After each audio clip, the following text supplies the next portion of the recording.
Hello people, what is cracking like an inspirational way back with another video. So today we're going to continue on the LMAF, Legendary Martial Art Franchises, episode 2. Today we're going to talk about the Undisputed series with Scott Adkins, Mr. Scott Adkins. So I do the same as last time, go through the storyline, the bad guys, do I think it made the person, all that sort of stuff. Before we carry on, if you could drop a like and a sub, be very much appreciated. Yeah, so let's crack on. Hope you like a new intro as well. So, first of all, the fighting. Now, I am going to only talk about 2, 3 and 4, because number 1 is Primacy. Basically, number 1's a boxing film.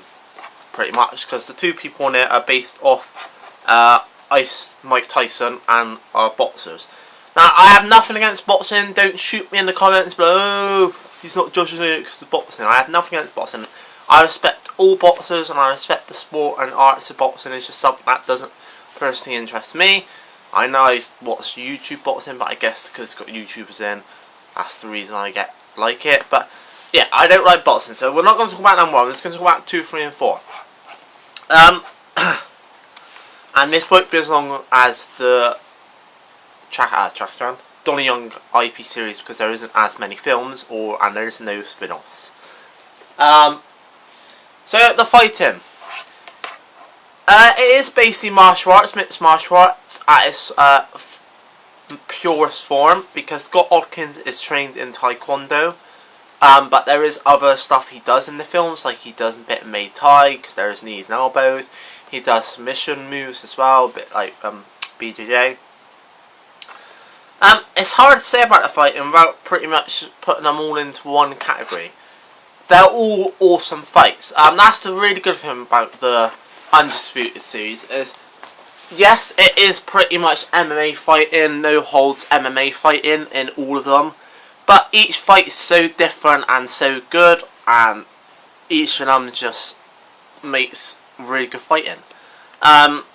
You know, some of them's got a capoeira in it. I believe number 2 or 3's got a capoeira fighter in it. So if I'm saying that wrong.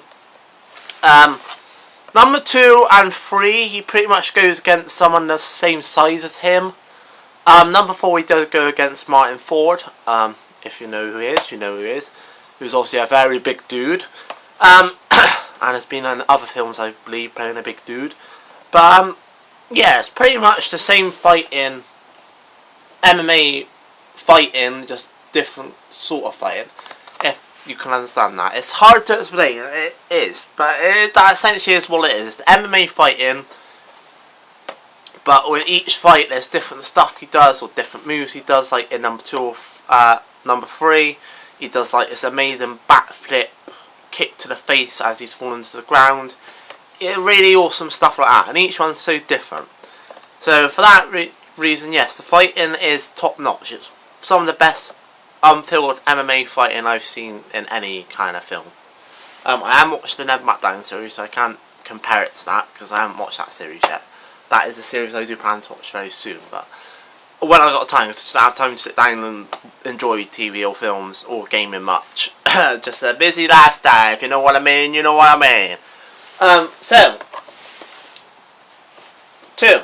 Storyline. Are the storylines good? Number 1, just because, like I said, it's boxing and that's not my type of film, no. Number 2 and 3, awesome films. Number 2 is basically, he goes to prison, he's in prison, and Michael J. White character comes to prison.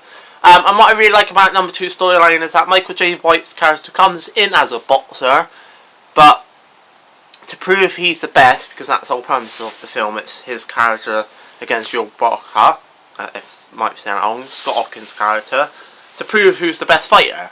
And Michael J. White's character, like I said, comes in as a boxer, but he gets taught the martial Muay Thai style, which I believe Michael J. White does know in real life. I believe, like Scott Adkins, he's a Taekwondo fighter, but he does know other styles as well.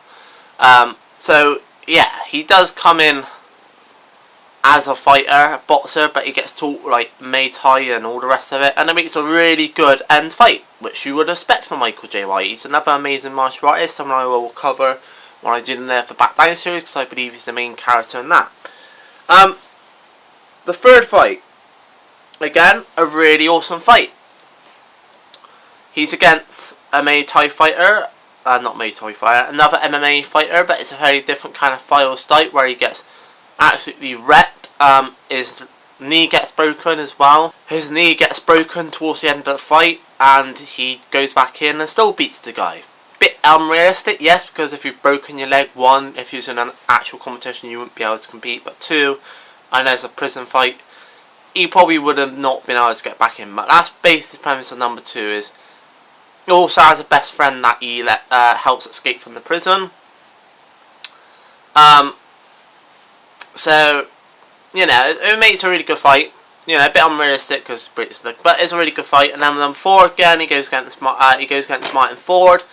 And it's another really awesome film. The difference with number 4, I believe, is they're fighting for their life.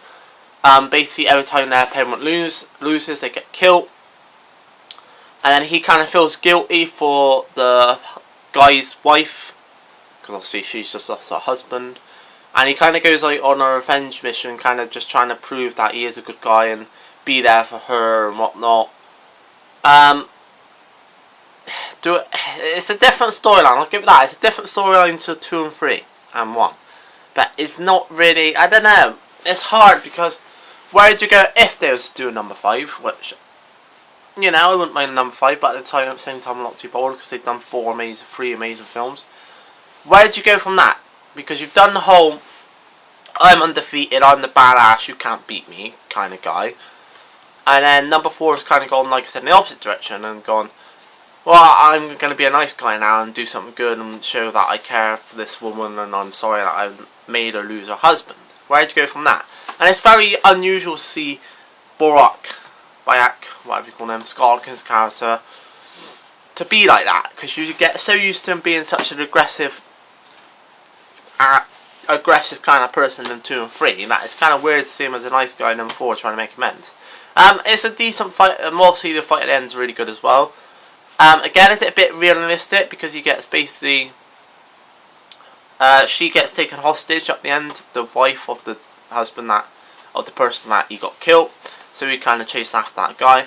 It's a bit unrealistic because he gets battered on the way. He gets like attacked with 2 bats, smashed in his legs in and chest in by 2 bats and shot twice. No, because he does die at the end of the film, so I suppose there wouldn't be a number 5. But you know, it does make a really good storyline. So even though it's a different storyline for Baka or Scott Adkins' character, it does make a really good storyline. So I do like it. I do like all the storylines. Like I said, the only one I don't is number 1, and that's just because I'm not a boxing fan. Spin-off films. There isn't any spin-off films, so I can't talk about them. 4, the main film's any good. I've pretty much covered it by talking about storylines. Number 2 and 3, awesome storylines to me. I know it's kind of the same thing. He goes against bad guy as one big fight. That's kind of the theme of the Undisputed series. It's MMA fighting, just unfiltered. But they all make good films apart from them 1. To me, they're all good films. They've all got good fights. They're all jaw-dropping fights. They're all storylines that make sense in a way, even like I said, number 4. So to me, yes, the films are good.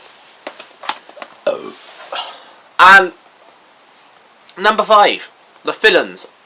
There isn't per se a villain in these films. There is obviously, how do I explain this? There is obviously a bad guy in the sense that, you know, there is someone he fights at the end of the fight, but they're normally just someone who's employed by the actual villain. Like, it's normally some kind of punk ass guy trying to make money who's, you know, doing through the mob or something like that, and just trying to make money and hires some big muscly guy or some bad guy to take Scott Adkins on.